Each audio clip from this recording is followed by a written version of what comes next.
Today's episode is called Make It Happen, and I have a special guest, Jenna Herbut. She is a serial entrepreneur, speaker, and writer. She founded the Make It Show in 2008, which has grown to be one of Canada's largest craft fairs with biannual events in Vancouver and Edmonton. Make It provides a platform for hundreds of artists and makers to earn a living doing what they love. Jenna is also the author of Make It Happen, which is a guidebook for entrepreneurs on how to turn their ideas into business. She also runs an event space in Vancouver called Conscious Lab that hosts events around mindfulness and self-development for entrepreneurs. In fact, that's how I got to know Jenna, by attending one of mindfulness events hosted in her Conscious Lab back in 2019. Jenna lives in Vancouver with her fiance, Orson, and they are expecting their first child in October. They are currently practicing parenthood with their ridiculously adorable kitten, Biscuit. Welcome to From My Lens, Jenna. Thanks for having me. Yeah, no problem. First of all, thank you so much for joining me today. I cannot wait to learn more about your journey towards being a successful entrepreneur and a writer. How are you doing today? I'm doing really well. It's really nice to see the city starting to open up and get back to a level somewhat of normalcy. So yeah, feeling pretty optimistic. Absolutely, yes. And just yesterday I was walking by and I finally started seeing patios being opened up and people just, having a nice laughter and drinks. So it was just, it's good to see everything is going back to normal now. Yeah, I agree. Okay, so just wanted to know, what did you do before starting your Make It show? Well, before starting Make It, I actually launched a company while I was still in university called Booty Belts. And Booty Belts with a Z at the end. And it was a class project I did for one of my marketing courses. And Booty Belts were just these simple scarf belts that I designed. And after I graduated, I was super passionate about the idea. So I ended up just selling them to various boutiques and a department store, and actually did a lot of wholesaling. And then after a few years with fashion, it's hard to reinvent the wheel. I had launched a line of handbags too. So I just ended up with a lot of excess stock, and I didn't really know what the hell to do with all this extra booty belts. So I ended up selling them at a street festival, and it really opened my eyes to the possibility of selling my product at an event. So from that experience, I just sort of thought, okay, well, maybe I should just start doing this. So I traveled around, lived out of a suitcase, did every music festival, street fair, craft fair I could. And it didn't take me long to sort of think, all right, well, these craft fairs, I can sell a lot of product, but just the vibe and the energy wasn't really that appealing to myself or my friends. I was in my mid-20s, so I just sort of thought, okay, well, how can I create my own event? And basically reversed engineered the idea and looked at it okay, well, get a venue, get the exhibitors, and then just promote the crap out of it. And that's essentially what launched the first ever show I produced. Oh, that's amazing. And if you don't mind me asking, this was obviously during when you were in college, right? Well, I started the first Booty Belts while I was in university, yes. Okay, great. And what were some of the challenges that you faced during that time? I think at that time there were certainly challenges, but I was just so excited about the idea. Yeah. And I think that's what happens when you start a business, especially when you are fresh and new and young and naive. It was scary. There were certain parts where it was uncomfortable. I didn't really know what I was doing with Booty Belts or with Make It in the early days. And that's even Make It now. There's just different sets of challenges. But I just had the mindset where I knew I could figure it out. So I eventually did. Absolutely. Especially when you're so driven and when this is what you want to do, I think nothing can come your way, and you just have to go for it, right? Totally. Yeah. It's when you first start out, there's a blessing and a curse in it. Like the blessing is you have all that energy, you don't know what you don't know, so usually you don't have all those obstacles and self-limiting beliefs. And then also you don't know what you're doing, and you can make a lot of mistakes, but I feel that it's actually a really good time to start a business when you are, say, fresh out of school. Absolutely. No, that's amazing. So, how did you decide what market to target?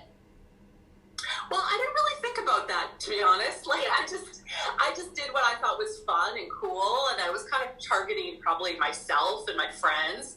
Yeah. All the businesses I've started are really for selfish reasons. Even today, it's like, well, what would I want to create? And that's what led me to even like start Conscious Lab in Vancouver. It's like, okay, well, I want a space where I can do these hippie type things that I love to do, but I want the space to feel like beautiful and clean and not weird. So I think that's actually a really good place to start a business, because you know your ideal customer, because you are your customer. Absolutely. Or I mean, even if it's not directly you, it could be, your friends, your peer group. But a lot of times I also think in retrospect, like what would I need, 5 years ago, 10 years ago? Yes. So yeah, it's sort of I do think just understanding the psychology of your customer is super important for business. Make It Show happened, as I mentioned, because I had all these booty belts. I was selling at all these events and different festivals. And I just sort of thought, okay, well, if I want to create my own show, what would I have to do? And I actually started a show before Make It called Stop and Shop with a friend of mine who is a jeweler. And we ran that for a couple of years. And then at the time I had moved to Vancouver. She became a full-time kindergarten teacher. And so it was getting more challenging to be business partners. So I ended up partnering up with my brother, my brother Chandler, who was actually helping me out with booty belts, for quite some time. And he had launched a line of t-shirts called Oli Originals. And, he was kind of seeing what was happening with what I was doing with Stop and Shop. And, one day he came up to me and he's like, you know what, I really like what you're doing. Like, I would love to be part of it. So that was what led us to start Make It. And that was in 2008. Oh, wow. That's amazing. And it's still going strong. Mm-hmm. Yeah, well, hopefully we can have events again. Oh my gosh, I'd love to attend one of them, definitely. Also, I just wanted to kind of touch on, you've done so many things, from your booty belt experiments to, having Make It Show happen. What were some of your personal and professional struggles that you had to face during those times? And yeah.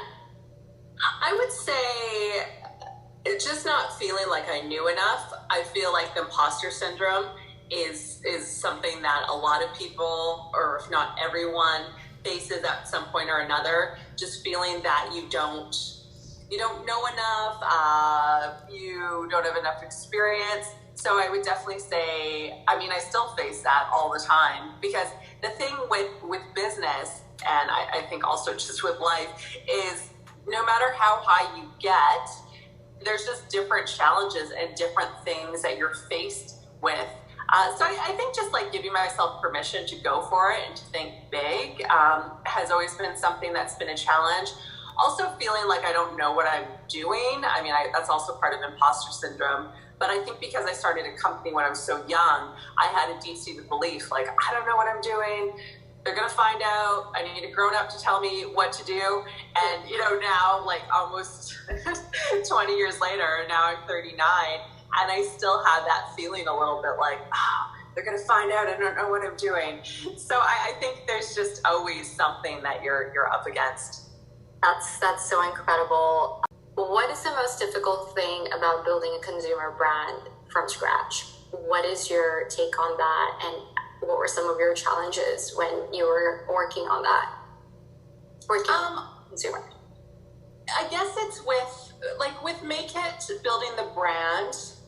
I would say the beginning part wasn't so hard, The challenges come later on, to be honest, because when you're first starting out, you're just so excited and you have all the ideas. But I think what's actually really hard is evolving a brand and keeping it current, keeping it relevant, keeping it interesting, keeping that story and that spark alive. And this is especially true if you scale and you have staff and you have, different layers to your company, and you want to expand to different markets. Like, I think that's where the challenge really comes.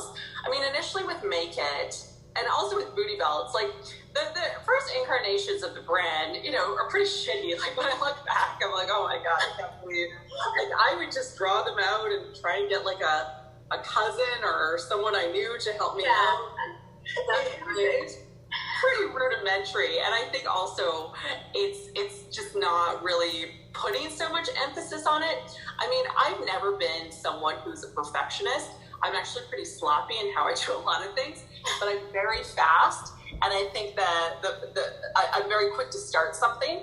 And that's a pro and a con. I think sometimes people get stifled with the details and the perfectionism of it all. But sometimes when you procrastinate too long to try and get all your ducks in a row, it just doesn't happen. Right. So I think for people who do associate themselves more with being perfectionists, I think there's almost a surrender that needs to happen, that something is good enough, and it's not going to be perfect, because that doesn't exist. Exactly. Absolutely. I totally agree with that. Also, what advice would you give to someone who is interested in starting their own business or even their own brand?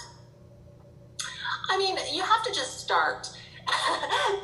That's just it. Like, you learn so much from doing. Like, preparation is one thing, and I think it's good to obviously prepare and have a bit of a plan, because a plan will give you direction.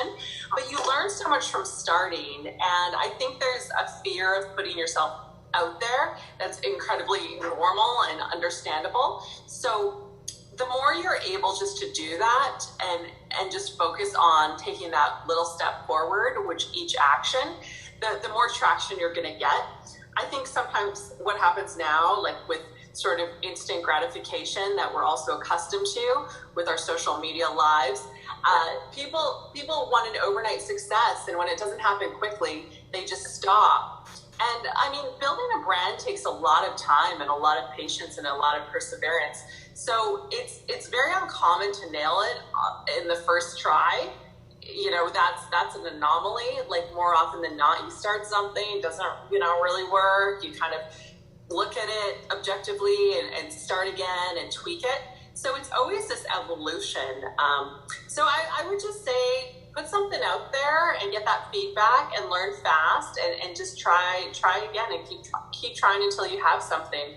Exactly. And I think most people are afraid of failing, and I think that's when you seem to learn more. And that's because if you don't fail, you're not going to know what success will be. Yeah, 100%. And I think that whole concept of failure, I mean, you kind of even ask yourself, like, if that even exists. Like, really, how can you fail? Because there's no set of standards that you have to abide by. And I think a big lesson for being an entrepreneur is just to be confident in your own voice and give yourself that sovereignty to do what you need to do. And even if you hire, professionals or consultants, or, I've done lots of that in the past.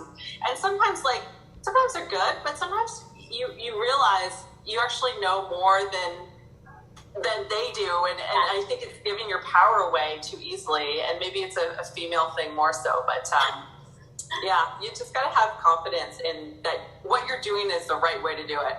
Absolutely. I totally agree with that. I think it's kind of similar to my brand that I was talking to you about earlier, 1111 Fit, which is an activewear line. I just thought to myself, why don't I put that on a pause, just because there's so many competitors out there. But then, like you said, it's really about being confident in your own brand. And if you believe in your own brand, then, there will be people out there who will as well. So it's really about just, trying it and going for it all the way. Yeah. And I think with competition, every business has its level of competition. There's no way to avoid that. But I think, one of the reasons we were successful with Make It is we never really focused on the competition. Because like the whole inspiration for creating the show was to be not like the competition. So we weren't going to follow what they're doing because we didn't want to be like them. That's purposely why we created it. And I've always had a bit of that mentality of like, okay, we don't want to be like anybody else. But I mean, we get copied a lot. I bet. Yeah, it pisses me off sometimes, but you know, whatever. That's just how it goes in business. You have to be prepared for that. Yeah, exactly. You have to be prepared for it. But hey, end of the day, you're original and nobody's going to take that away from you. So. Exactly. Great. And how do you stay motivated? I like to consume a lot of content. So I'm always reading, I'm always watching things, I'm going to conferences, and I mean now online conferences. I just think that the more you can consume, to get yourself into that positive mindset, the more you can overcome anything that gets in your way. I also have a lot of entrepreneur friends. I'm part of different groups, like mastermind groups. So I almost like brainwash myself in a good way, because you really are what you consume. I mean, you could say the same thing about food or exercise. So I put really good things into my head, and that definitely helps. But yeah, I'm not motivated all the time. Like sometimes I feel so lazy and like useless and like, oh my God, I'm not doing anything that I want to be doing right now. But that's just normal. I really don't know anyone who doesn't have that as a struggle at some point or another. Definitely, I agree with that. What are some of the books or even like people that you're, like if there's any other podcasts or influencers you're following? One podcast I absolutely love is How I Built This, and it's hosted by Guy Raz. It's on NPR. Yeah. And do you listen to it? I watch it. I love him. Me and my boyfriend. In fact, my boyfriend was the one who discovered that podcast, and we watch it like almost every other day. So it's great. Yeah. And there's a summit that happens in San Francisco every year. So I went to the summit last year, and it was fantastic. It was so much fun, and I got to meet Sarah Blakely, the founder of Spanx, who's one of my mentors and my role models. So that was really cool. So yeah, how I built this is awesome. One of the books I love the most is called The Big Leap, and it's this idea that we have these internal thermostats, and once we start to like get to the higher threshold, the upper limit of it, we'll self-sabotage our way down. And I think that's just something to have awareness of, because once you start to become successful or to do that thing that you wanted to do and you get to a new level, it's human nature to feel uncomfortable and to do some weird things to self-sabotage your way down, and a lot of that stuff is unconscious. So I really like the concept of that book. Mm-hmm. I love Tony Robbins. I went to his event a few years back too, and I just think he's such a force, and I find him just really fascinating to listen to.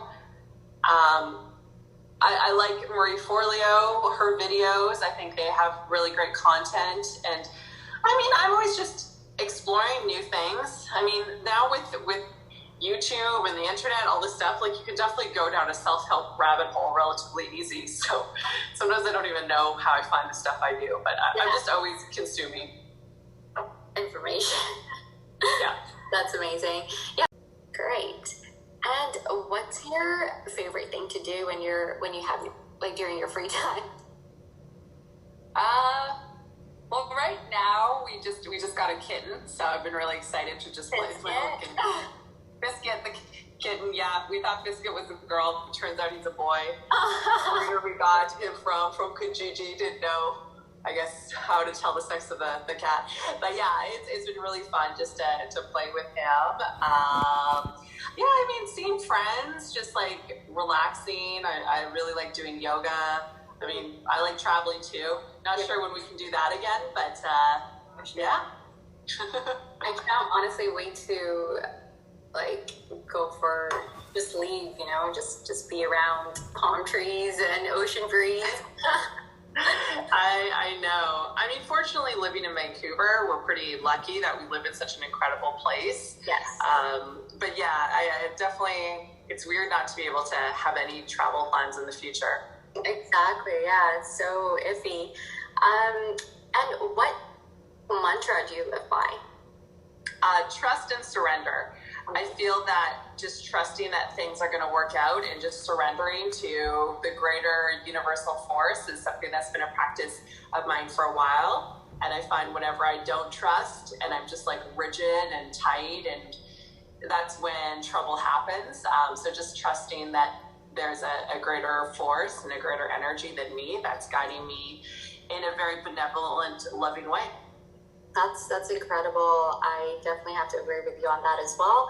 And how do you balance your entrepreneur life with friends that don't understand the challenges we experience?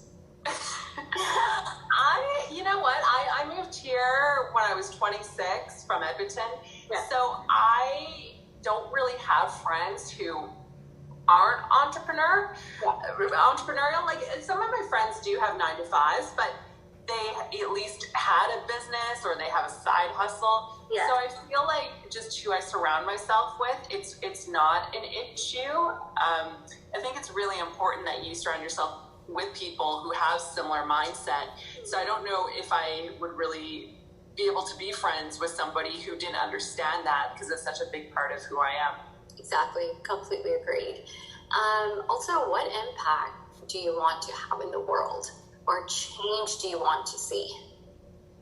I want to see more people do what they love and feel confident to make it happen. That's the title of my book that I came out with 2 years ago.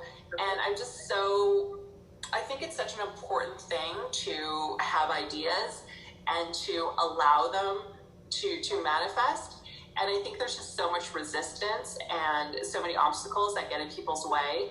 But that idea that we have the power and the ability to turn our thoughts and dreams into reality is something that I am really inspired to teach more people how to do, because I know it's been such a huge benefit in my own life.